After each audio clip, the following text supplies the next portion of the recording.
My name is Emily. And I'm Elle. And Elle is giving me a very strange look because I'm talking weirdly. But here's the thing. Okay, it's gone a little British, but what I was really trying to do was just talk sort of theatrically. Ah, like a theatre, Yes. the lovely theatre. There's the theatre. Because today we're going to talk about Carousel, the musical. Maybe I should be singing because it's a musical? Now I'm thinking about it. No, I mean... I don't know. Oh, you don't like my singing? No, actually. I mean, yes. Yes.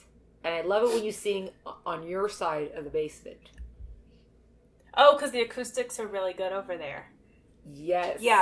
Yeah, that's true. They do. I've noticed that, actually. It's sort of like I can hear myself sing really, like I can hear my voice back, and it's like, I feel like I'm Ariel in her grotto or something. Yes, that's exactly. Anyway, so we're talking about Carousel, which is a musical. It's also a ride. Oh, fun fact. The difference between a carousel and a merry-go-round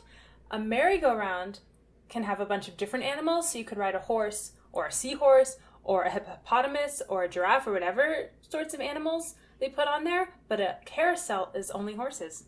That is actually a very important fact to have. So, look at what we do for our listeners. Look at what we give them. I know. We are a public service. We are. Can we get funding for that? Sometimes I'm just so amazed. Anyway, but we're not talking about the Carousel, the ride today. We are talking about Carousel, the musical, which came out in 1945, and it was the second Rodgers and Hammerstein? Stone? I think it's Robert Hammerstein. Yeah. Hammerstein. Following Oklahoma, so this was 1945. It did not win any Tony Awards that year, though it did walk away with a bunch of Donaldson Awards, which were a big deal back then. They don't exist anymore. They stopped existing in 1955. But it did win a bunch then. And then Carousel has had numerous revivals in London in 1992, Broadway in 94, and Broadway again in 2018. And those revivals were nominated for and won several awards. So that's just a little bit about the production. I've seen Carousel once. I've actually ridden carousels more than I've seen the musical Carousel. Same. Yes. So I don't really have strong opinions on it, except that I do love a Rodgers and Hammerstein musical. Even if it's not the best Rodgers and Hammerstein musical story-wise, their music, I could listen to their music outside of the story and just enjoy it for their lyrics and the musicality and just for what it is. But that's about all that I can say about Carousel. Well, that's actually a good point that you bring up, because I think because of that, a lot of people don't look at the actual story sometimes, because you could get so carried away with the music, and you do have big numbers. Like June is busting out all over, which is a big, colorful song. It's a great song. So you can get carried away with things like that and then not realize, what is the story even saying? But I will tell you what the story is even saying, because that is what I'm here for. So one thing you have to realize about this is that, Carousel followed Oklahoma, and part of what Oklahoma did is it kind of changed the way musicals were, because you used to have just musical numbers that were sort of pieced together, and Oklahoma really tied down this idea of the whole musical being a story with the songs helping the story along. It really wrapped it up like the way we know musicals today. Wasn't always like this. So if you watch even old films that are called musicals, they're singing songs that have nothing to do with it doesn't progress anything, nothing's going on. Well, Oklahoma changed that. So you have Carousel as the follow-up, and Rodgers called it his favorite musical, and honestly, I don't know why. And you'll hear why I'm confused in a moment. So this musical also, it's why they did film adaptations of Oklahoma and Carousel, came out very close to each other. And because so many people loved Oklahoma so much, Carousel they think Carousel didn't really get the attention it deserved. But I'll tell you, it's because of the story of Carousel. Okay, so here we go. So first of all, for our ratings, violence, we gave it a 2, language a 1, and romance a 2. Now you might be like, why? I remember everything being all clean and fine in Carousel. Why do they give ratings like that? I will tell you why. Short synopsis of the story. You have this Carousel Barker, and his name is Billy. Okay, Billy Bigelow, because, BB. And he falls in love well, they don't really say they're in love, but he falls for or goes with this girl named Julie. Okay, he's a mill worker. And they're at layabout. Basically, they both get fired from their jobs. Okay? Now, Billy is not really a nice person. He ends up being kind of abusive, and he's kind of like, he's not nice. And he's going to leave Julie at one point, blah, whatever. Then Julie says, okay, I'm pregnant. And then all of a sudden he gets so excited. Okay, I'm going to be a father. Blah, blah, blah. I'm going to change my life. Okay? And then at the end of Act 1, going into Act 2, as a father, I have to be able to provide for a family. And he has this option now to pull a job and rob this guy, one of his friends, bad influence friends, like, hey, let's go rob this guy and then you'll have money and whatever. Julie kind of finds out what he's up to and she tries to stop him and he says, no, and he throws her off and he's very mean, okay? He does not speak nicely to Julie. That's one of the few things, actually, that I do remember. I remember June is busting out all over, and I remember that he's not a nice guy. Right, and that's part of why I have such a hard time with this, because, so he's not a nice guy, right? And then he ends up, the whole robbery goes bad, right?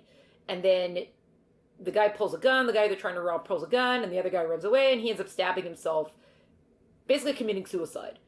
Because, life is, Now, he goes up to heaven, and they're like, hey, you were not a nice guy. You don't get to come to heaven, which is true. We don't see anything really nice about him. And, okay, you have to go back down, and his daughter was born, and her name is Louise, and she grew up to be very bitter. She doesn't really have friends and stuff like that. And, okay, go down and, do something for Louise. And he comes down, and he tries to, he disguises himself as a friend of the father. Like, oh, blah, blah, blah, give you encouragement in your life, and she doesn't want to hear from him. And he steals a star, and I don't really know what that has to do with anything.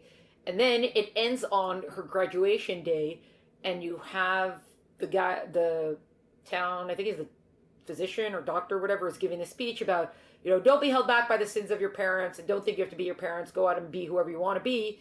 And as he's talking, the father, Billy, who's now invisible, is telling Louise, listen to him, and be better. And then you see her kind of reaching out to the person next to her, like, oh, look, I'm going to make friends now. And then he could go into heaven. Now, I don't know what you thought by my exquisite synopsis, but did nobody else have a problem with that whole end part? You don't get to be a ghost dad and tell your daughter, oh, listen to change. And then all of a sudden you get into heaven. Is that just me? Well, I mean, it is a musical. So sometimes silly things happen. Lions get to sing about their desire to be king one day. Yeah, but that's not silly. That's great. Oh. Okay. Well, then, I guess I don't understand. I just have, because he didn't really, the real issue that I have with it, so a lot of people, again, it goes back to this idea of everyone, I think, just gets caught up in the music and just the big performance of it that you're not really seeing. Why does he get, I don't understand why that's his past. You didn't really change your daughter. You're invisible at that point. And somehow she's supposed to get your ghostly intentions. And all of a sudden she's going to have a different life because you said, oh, listen to him. For me, he's not redeemed. I think that's my biggest thing. He's not redeemed. He was not nice to his wife. He was not good to her. And even as a person, he's not good. So you could say, oh, as a, somebody who's a thief, someone can come back from that, whatever the justice system. Right. You had to spend time or you had to make up for whatever. But the fact that he was not... Oh, so this goes back to why our language and our romance, especially language, there's not bad words in it, but he's not nice to his wife. And the verbal abuse, even though it can really be an off-the-scale kind of thing, we did give it a 1 just for that. Romance is 2 because the whole thing is a romance, and a lot of it is back and forth. I love him, I don't love him, whatever. Finally say that you love him, whatever. And there's this idea that if Billy, as a carnival barker, as a carousel barker, that if he's married and he's not single anymore, he's going to be less appealing. He's not really going to be able to attract women to the ride. So there's that idea.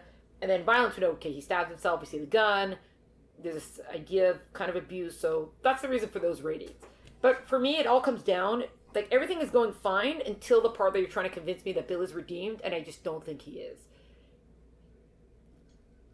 It's harder for me to comment since I haven't seen it as recently, but I'll say even if they didn't do it well, the idea of redemption or the idea of kids not being responsible or not being chained down by what their parents did, those are still very interesting and important themes to have been brought up. The idea that someone can be redeemed, now redeemed after death is different than redeemed in life, but there's still some form of redemption. Also the idea that children are not their parents and are not necessarily, just because their parent is a bad person does not make the child a bad person, I think are really interesting and important themes to continue to discuss, actually.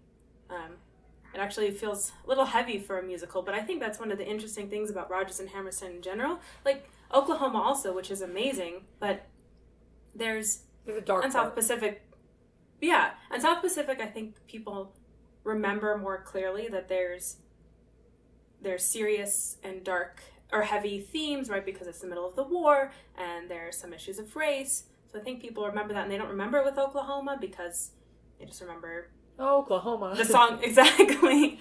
But there are also issues of, someone who's popular or part of the in crowd, and someone who's on the outside, and how is that person treated. And so it's interesting because people who love new musicals, and maybe the elites or whomever just, will say, oh, new musicals, they're so like Rent, right? It's gritty and it's real, and it's not Rodgers and Hammerstein. But Rodgers and Hammerstein was not all sunshine and roses. They were talking about real themes too, and the characters were multidimensional, and there were things happening. They were just happening with beautiful dance numbers and wonderful music behind it, which doesn't I don't think makes something less. Just because there's also the musical aspect of it, I don't think takes away from the themes or the story that's being told.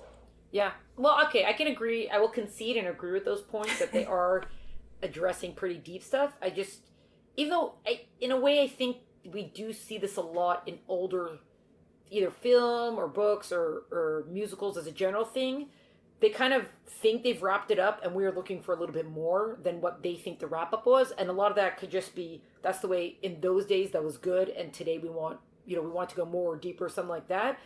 I do agree that it is good to say, oh, you don't have to be your parents, and redemption is possible, but I don't think we saw that. So I am glad that they try to adapt it, and the characters are not perfect, so that is good. But I just don't feel like, for me, it's a very hard watch. And when I hear about the revivals of it, I'm just like, why? Why are they doing that? Like, I don't feel like it's worth it. But I guess at this point, it's just, musical canon. So there you go. Yeah. Oh, well, I was going to say I kind of want to go watch the musical, but I actually was then thinking, what if, that corner where the radiator is?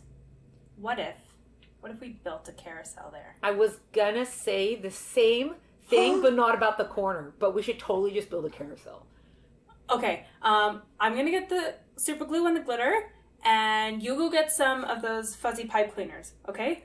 Yeah, sounds good. We're gonna make this happen. Thanks for listening, and bye till next time. Yeah, catch you later. Thank you so much for listening to this week's episode of Oh My Word. We hope you enjoyed it.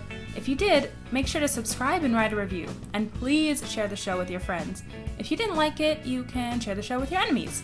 Please also follow us on Instagram at Oh My Word Podcast. There we post episode updates, our ratings for each book, and also our personal reading recommendations. Music for the show is by Tim Burke. Editor is Gabriel Yaffe. We'll see you next week.